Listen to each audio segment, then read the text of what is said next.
With the 2021-2022 NBA season coming up very soon, I decided now was as good of a time as any to start discussing every single team before the season starts.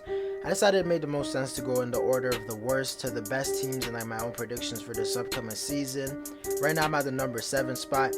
At the number 7 spot I have the Utah Jazz, meaning I think the Utah Jazz will be the seventh best team in the NBA this upcoming season. In today's video I'll just be discussing the Utah Jazz, assessing how good I think they will play, how good I think they will do this season, as well as how good I think their players will do, things like that. Before we get into the video, I ask you to drop a like on this video as it does help my channel grow. Subscribe to my channel if you want daily NBA content. Also, if you want to reach my goal of 2,000 subscribers, also drop a comment on this video as I do respond to all of my comments, and play that intro.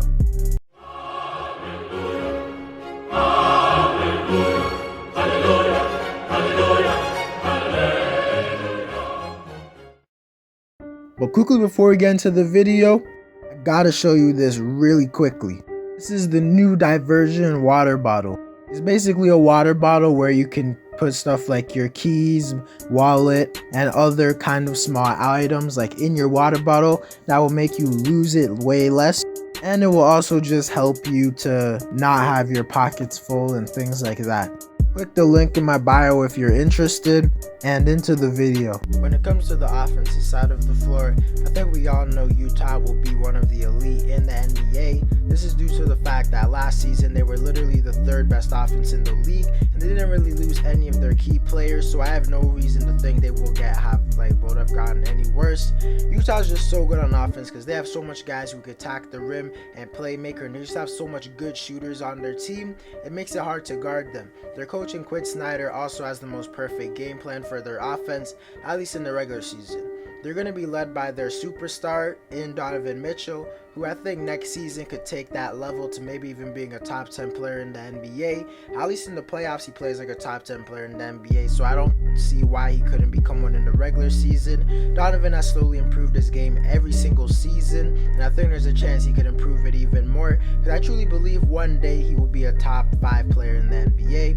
Believe it or not, I actually think Mitchell is good enough right now to be a number 1 option to win that championship around. You just have to put a lot of really good players around him, which the Jazz have done, but I feel like the only problem with the Jazz is that they don't have a second legit scorer on this team outside of Mitchell.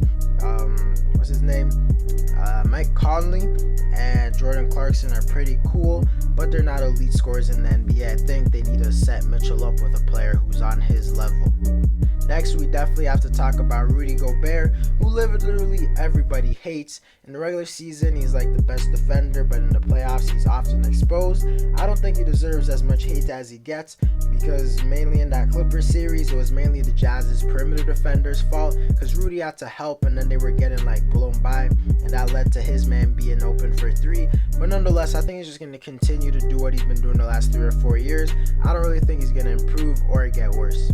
We also got to talk about Mike Conley, who just came off of one of the better seasons of his career, as he made the All-Star team for the first time in his career. You could argue whether or not it was deserved, but nonetheless, he was still an All-Star. I'm not going to lie though, I think there's a chance Mike Conley gets a bit worse because he's getting up there in age. I think he's like 34, 35 years old now, and last year, as I said, he was an All-Star for the first time, so there is a realistic chance that he stays at the level he was last year, but I don't think it's crazy to think that he takes a little bit of a step back. I'm not saying he's going to turn into a bad player or anything like that. I just expect him to be a little bit worse, but maybe he could pull a Kyle Lowry and just be good for a really long time. I guess we'll have to see. To quickly discuss Jordan Clarkson, to be honest, he was the 6th man of the year last season. I think he'll be in contention for that again. I expect him to just play at the same level he's been doing. I don't really think he's going to get worse or better. Maybe he gets a little bit worse because he was absolutely amazing last year, but he's still going to be one of the best bench players in the NBA. They also have Bogdan Bogdanovic, who's actually one of the most underrated players in the NBA. He's a guy who could give you a solid 16 to 18 points, while being an elite 3-point shooter and a guy who can occasionally create his own shot. Definitely one of the most underrated players in the NBA, and definitely the most underrated player on this Jazz team. To quickly discuss some of their other role players, gotta talk about Joe Ingles, who was actually one of the best bench players in the NBA last season. He kind of got overshadowed because of Jordan Clarkson. Hopefully he could just continue to give them the same type of production. They also have Royce O'Neal, who's actually one of the best perimeter defenders in the NBA. I think he's just going to continue to do that. They signed Rudy Gobert this offseason. I think he's going to give them quality minutes, and he's a guy who I think can occasionally have a big game for you, like scoring a random 20 points in the playoffs, things like that. They signed Hassan Whiteside, who can at least be a rim protector when Rudy Gobert is out the game, but overall he's not really a good defender or just a player in general. They traded for Eric Pascal, which I think was an amazing move because he's going to give the bench way more scoring, and he's just going to be a guy who could get buckets. But nonetheless, we all know that at least in the regular season, Utah's going to for sure be a top 5 offense in the league. I think they could even be top 3, but nonetheless, they're going to be great offense, for sure. When it comes to the defensive side of the floor, I think we all know Utah's for sure going to be top 5 in the league in that category as well. This is mainly due to the fact that they have Rudy Gobert, who at least in the regular season, in my opinion, is the best defensive player in the league. He might not be the most versatile, he might not be the best at guarding the perimeter, things like that, but in the regular season, he's the most impactful defender in the NBA because he literally eliminates shots in the paint. He's actually one of the most impactful defenders in the NBA's history. I think he's just continue to do that. And then this is a Jazz team filled with not great defenders, but just a bunch of average to slightly above average defenders. And I think that's good enough to make a scheme that can make them a top 5 defense in the league.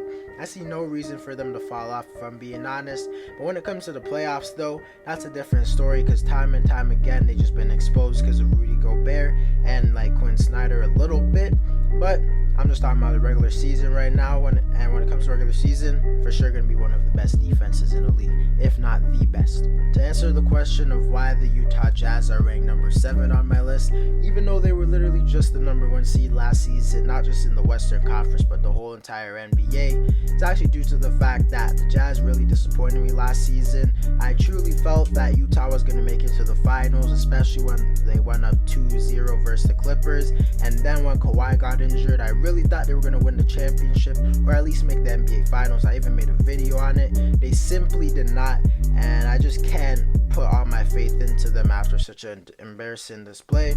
I still have them at number 7 because I still feel like they're going to be top 5 in both important categories this season. But when it comes to playoff time, I don't have any confidence in them because I had all the confidence in them last year, and now it just evaporated, and I don't think they made any major moves that makes me think, oh yeah, they're for sure going to the finals or anything like that.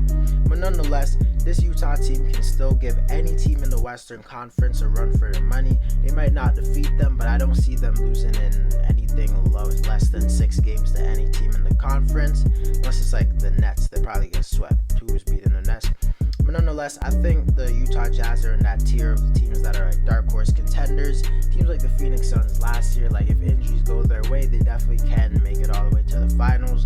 But I would never choose them over teams like the Warriors or even the Lakers. Well, definitely not the Lakers. But I think the Jazz can actually finish with the number 1 seed again, and I actually think that they probably will, because last season they could have won like 65 games if they didn't deal with injuries earlier on and to end the season. But nonetheless, I think Utah's a pretty good team. I'm going to always be cheering for them as long as they're not going against the Lakers because I like Donovan Mitchell. But yeah. Anyways, guys, that's it for the video. Let me know whether or not you think the Utah Jazz are real contenders. Drop a like on this video. Subscribe to my channel if you want daily NBA content. Also, if you want to reach 1,500 subscribers. Also, drop a comment on this video. I respond to all of my comments. And I'm out.